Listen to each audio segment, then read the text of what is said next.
Henry Ware Lawton was a highly respected U.S. Army officer who served with distinction in the Civil War, the Apache Wars, the Spanish-American War, and was the only U.S. general officer to be killed during the Philippine-American War. The city of Lawton, Oklahoma, takes its name from General Lawton, and also a borough in the city of Havana, Cuba. Early life. Lawton was born on March 17, 1843, in Maumee, Ohio. He was the son of George W. Lawton, a millwright, and Catherine, who had been married in December 1836. Henry had two brothers, George S. and Manly Chapin. In 1843, Lawton's father moved to Fort Wayne, Indiana, to work on a mill. The family followed him the same year. George went to California in 1850 to build shakers for the gold miners. He returned to Fort Wayne later in 1853, and shortly after, on January 21, 1854, his wife Catherine died. She had been living with family members in and near Birmingham and Sandusky, Ohio during George's absence.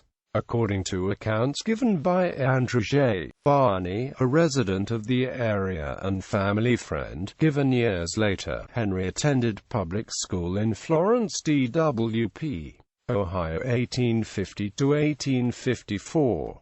Mr. Barney married the sister of Henry's mother in 1856, and for a time, Henry lived with the Barney family, and with his Aunt Marie Lawton, of Sandusky. He traveled with his father to Iowa and Missouri in 1857, returning to Fort Wayne in 1858. He enrolled at the Methodist Episcopal College in 1858 and was studying when the Civil War began.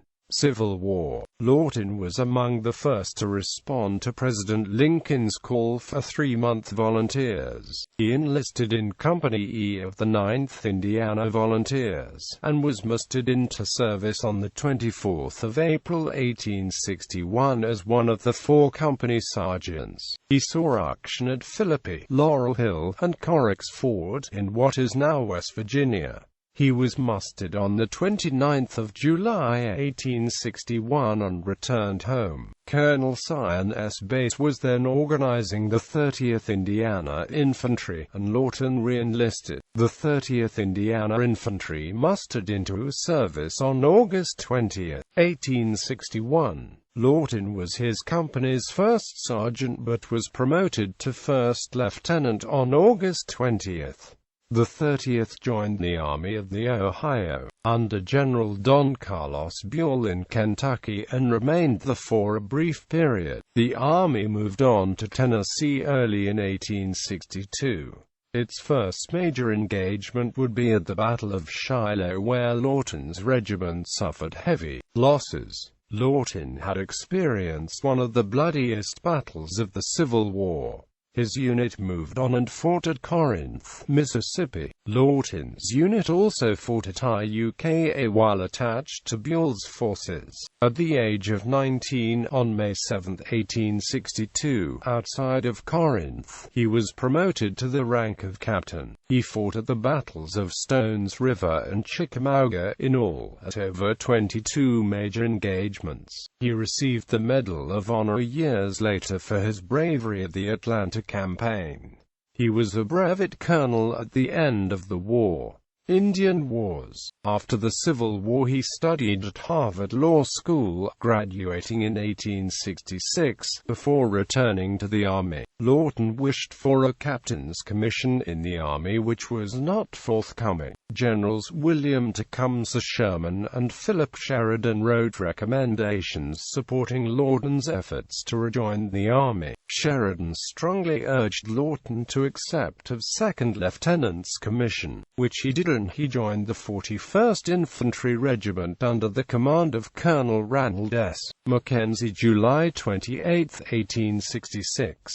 Lawton served for many years under Mackenzie, mainly as quartermaster, and also as close confidant. He developed a reputation as a fierce and determined fighter, as well as one of the most organized quartermasters in the service. Lawton served with Mackenzie in most of the major Indian campaigns in the Southwest, including the 4th Cavalry's victory at the Battle of Palo Duro Canyon. While earning a reputation as a fierce and tenacious fighter, Lawton was also regarded as having compassion for the Indians. Among those who respected Lawton was Wooden Leg, a northern Cheyenne who was in a group of Cheyenne escorted by then-Lieutenant Lawton to a southern reservation. Lawton also served as an advocate for the Indians on the reservation when he learned that the local Indian agency was short-changing the Indians on the food allotments. On March 20, 1879, Lawton was promoted to the rank of captain in the regular army. In 1886, he was in command of B Troop, 4th Cavalry, at Ft. Huachuca, and was selected by Nelson Miles to lead the expedition that captured Geronimo. Stories abound as to who actually captured Geronimo, or to whom he surrendered. For Lawton's part, he was given orders to lead actions south of the U.S. Mexico boundary, where it was thought Geronimo and a small band of his followers would take refuge from U.S. authorities. Lawton was to pursue, subdue, and return Geronimo to the U.S. dead or alive. Lawton's official report dated September 9, 1886, sums up the actions of his unit and gives credit to a number of his troopers for their efforts. At the same time, in his typical fashion, Lawton takes no credit for himself. Geronimo himself gave credit to Lawton's tenacity for wearing the Apaches down with constant pursuit. Geronimo and his followers had little or no time to rest or stay in one place. Completely worn out, the little band of Apaches returned to the U.S. with Lawton and officially surrendered to General Nelson A. Miles on September 4, 1886. While the debate over the person to whom Geronimo surrendered goes on, it should be remembered that Native Americans rarely surrendered to junior officers. They surrendered to general officers or higher. At various times after the campaign, Lawton was questioned by friends about the campaign. He remained tight-lipped and stated that his unit simply pursued Geronimo and brought him back. On September 17, 1888, Lawton was promoted Major Inspector General of the Army. On February 12, 1889, he was promoted Lieutenant Colonel, Inspector General. His duties provided Lawton with many opportunities to develop improvements in organization and equipment for the Army, and he worked in this capacity for most of the time up until the Spanish-American War.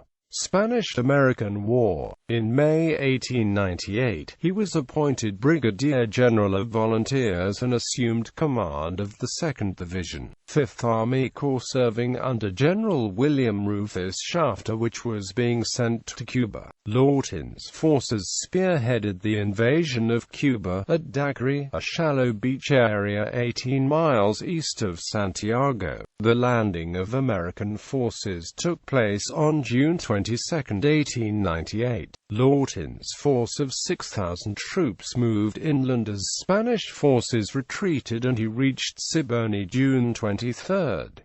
General Joseph Wheeler took it upon himself to jump ahead of plan and found himself in a fierce firefight with the Spanish at the Battle of Las Guasimas. Wheeler elected to send word back to Lawton for help, and Lawton's unit rushed forward to help Wheeler from his difficulties, but the battle was over by the time Lawton's lead regiments arrived, and they took no part in the fighting. The fact that the Spanish did not put up a prolonged resistance This gave the Americans the impression they would be easy to defeat. This resulted in some miscalculations regarding the Spanish capabilities in planning future engagements. Lawton's division was sent to take the Spanish fortress at El Caney. Preparation for the Cuban campaign had been helter-skelter, and Shafter failed to disembark his siege guns. Moreover, he did not have mounted cavalry necessarily for a thorough reconnaissance of the terrain prior to engaging the Spanish forces. Generals Chaffee, Kent, and Wheeler all did independent recon prior to the El Caney and San Juan Hill engagements, but they provided an overly optimistic assessment of the difficulties ahead. Chaffee submitted his battle plan to Lawton, who read and signed it without change. In the pre-battle meeting, Shafter and his generals agreed that El Caney would require no more than 2 hours to take.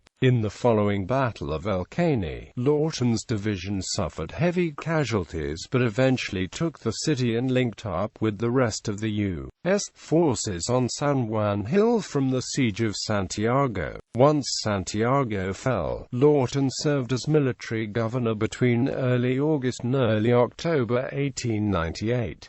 Lawton had preferred to be returned to the U.S. along with General Shafter and Fifth Corps. However, the War Department selected him as military governor of Santiago de Cuba province. A number of problems faced Lawton and Leonard Wood. A major problem involved the health of the American troops, and there was the priority of returning many of them home for medical treatment. Then there was the problem of sanitation in the city of Santiago itself. Many of the residents were undernourished, ill and in need of medical attention. Civil disorder had to be settled down, and unruly Cuban soldiers, still bearing arms, were ordered to remain outside the city. Conflicts with the police occurred as they were holdovers from the Spanish regime and continued to treat the citizens in an oppressive fashion. Naturally, bars and saloons were closed for a period of time, and basic law enforcement became one of the duties of Lawton and his men. Lawton had a penchant for hands-on involvement alongside his troops, and no doubt was personally engaged in the day-to-day post-war activity. There are news reports of Lawton personally removing insurgent flags from public buildings and working alongside his troops to maintain order. Lawton immediately tackled the problem of law enforcement, ridding the police of tyrannical Spanish officers and replacing them with Cubans. By the end of summer, he had re-established a mounted police unit made up of Cubans to maintain order in Santiago. Eventually, taverns were reopened and the locals were once again allowed to pursue the social pastimes. Lawton also re-established commerce in the city and outlying areas all the way to Havana. He worked with the Customs Bureau to create an equitable system of collections and was praised by the bureau head in Cuba for his work in raising and protecting a substantial amount of money. Disgruntled Cuban generals who early had taken the troops into the interior and posed a threat to the U.S. presence were invited by Lawton to participate in local government and, in fact, became quite instrumental in establishing and protecting the peace. Lawton suffered from a fever, possibly malaria, on and off between July and October. This fact was detected by only a few correspondents. For his part, Lawton did not make light of the illness except to a few close friends with whom he corresponded. His real condition may have been recurring malarial fever, since he had been diagnosed with the illness, as well as dysentery in 1876. According to National Archive records, the Army surgeon who diagnosed his condition at the time recommended a 6 months leave in a different climate from the one in which he was stationed. His illness forced him to take a medical leave of absence on October 6, 1898. He returned to the States on October 13 and shortly thereafter began his preparation for the assignment that would take him to the Philippines. It has been speculated that Lawton may have been relieved due to drinking, yet no evidence has surfaced to confirm that rumor. One source for the information was a phantom correspondent for the New York Evening Sun, and the second was Leonard Wood, a moralistically intolerant person who was later believed by many in the Army to have stabbed his friend Lawton in the back. Considering the number of correspondents in Santiago on the prowl for news, or possibly a scoop, any misbehavior on the part of a senior American general would have been detected and reported. Not one irregularity showed up about Lawton over the course of 3 months, and hundreds of news reports, private letters to close personal friends in the U.S. from Lawton revealed that he was concerned with the number of his troops suffering from disease, the fact that Lawton was experiencing a fever and perhaps malaria, and his own dislike of assignment to a desk job. He was already looking ahead to a role in the Philippine campaign. Whatever reason for his return to the States, he came back as a Major General of Volunteers, having been promoted within a week or so of his landing in Cuba. When Lawton returned, he joined General Shafter for a short period of time and then went on to Washington, D.C., where he was in conference with President William McKinley, Adjutant General Henry C. Corbin, and Secretary of War Russell A. Alger concerning conditions in Cuba. He also testified before the commission investigating the Santiago campaign and was given temporary command of the 4th Army Corps in Huntsville on December 22. On December 29, Secretary Alger announced to the press that Lawton was being placed in command of the Army Field Forces in the Philippines and would be reporting to General Stephen Otis, the military governor, within a short time. Lawton also toured the country with President McKinley and other dignitaries during the Peace Jubilee Philippine-American War. With the fighting against the Spanish over, Lawton was transferred to the Philippines to command the 1st Division of 8th Army Corps during the Philippine-American War. There, he played a significant part in the military victories during the first part of the war, scoring victories at Santa Cruz and Zapote Bridge. He was able to inspire troops by his personal leadership and successfully incorporated tactics learned while fighting Indians in the American West. His competency and military achievements made for bad relations between him and the 8th Corps commander, L. Otis. Despite this, Lawton was very popular among his men and the general public, and was dedicated by the colonial Americans in Philippines that his image appeared on Filipino currency issued during the American colonial period in the 1920s. A major plaza in downtown Manila was named Lawton Plaza, although renamed in 1963 to Luisang Bonifacio. Filipinos continue to refer to it as Lawton. After the Battle of San Isidro, a letter arrived at the 8th Corps headquarters with the message, "Otis, Manila, convey to General Lawton and the gallant men of his command congratulations on the successful operations during the past month, resulting in the capture this morning of San Isidro." The letter was signed by President William McKinley. Lawton continued to experience personal attacks on his reputation. General Charles King, upon returning to the U.S., had dinner with General William Shafter. Shafter informed King that someone high in the chain of command in Manila was spreading rumors about Lawton being on drinking sprees in Manila, which King emphatically denied. King wrote Lawton about his meeting with Shafter, who in turn wrote Adjutant General Corbin. Apparently the rumors caused General Otis to write to the Adjutant General on July 11, 1899. Corbin in turn wrote McKinley's personal secretary, who had inquired about the rumors and labeled the whole affair as mischievous gossip. Quote, Emilio Aguinaldo, the Filipino resistance leader, referred to Lawton as the General of the Night. Quote, when asked why he used that reference, Aguinaldo replied that Lawton was a night general and had attacked him so often at night, he never knew when Lawton was coming. During the Battle of Pay, Lawton, as usual, was in the midst of the fighting and was killed by a Filipino sharpshooter, ironically under the command of a general named Licerio Geronimo. He was the highest-ranking American officer to fall in battle in either the Spanish-American or Philippine-American Wars. A vacancy existed for a brigadier general in the regular army, and rumors had passed around for months as to who the president would promote. The final tribute of recognition from the president and army had already been paid in the form of the promotion for Lawton on the day of his death. The adjutant general's office was processing the promotion when word was received in the White House of Lawton's fate.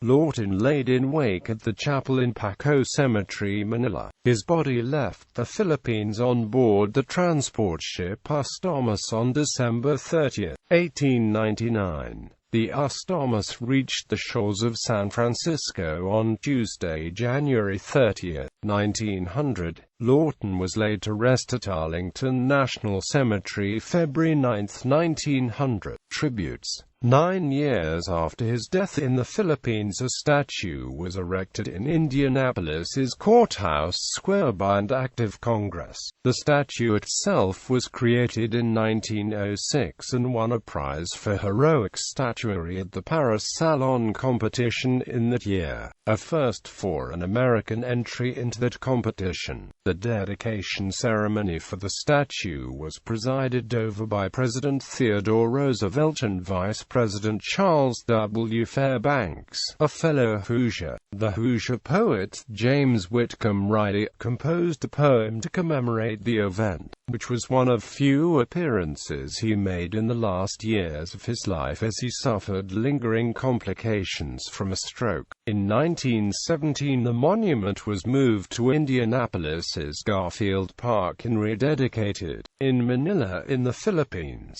the plaza fronting the Manila Central Post Office building was named Plaza Lawton, before it was renamed in 1963 as Luisang Bonifacio after the Philippine hero Andre Bonifacio. Today, the name Lawton is used to refer to the area in between the post office building all the way up to the Park N ride in Padre Burgos. In 1899, the Army named a fort after Lawton. Fort Lawton was located just northwest of downtown Seattle, near the residential neighborhood of Lawton Wood. While Fort Lawton was a quiet outpost prior to World War II, it became the second largest port of embarkation of soldiers and materials to the Pacific Theater during World War II. The fort was closed by the Army in 1971, and today the bulk of the land makes up the city of Seattle's Discovery Park. Lawton, Oklahoma is named after the general. San Francisco's Lawton Street is named after him. He is portrayed in the 1997 miniseries Rough Riders by actor John S. Davies. Medal of Honor citation. Rank and organization: Captain, Company A, 30th Indiana Infantry. Place and date: at Atlanta, Georgia, August 3, 1864.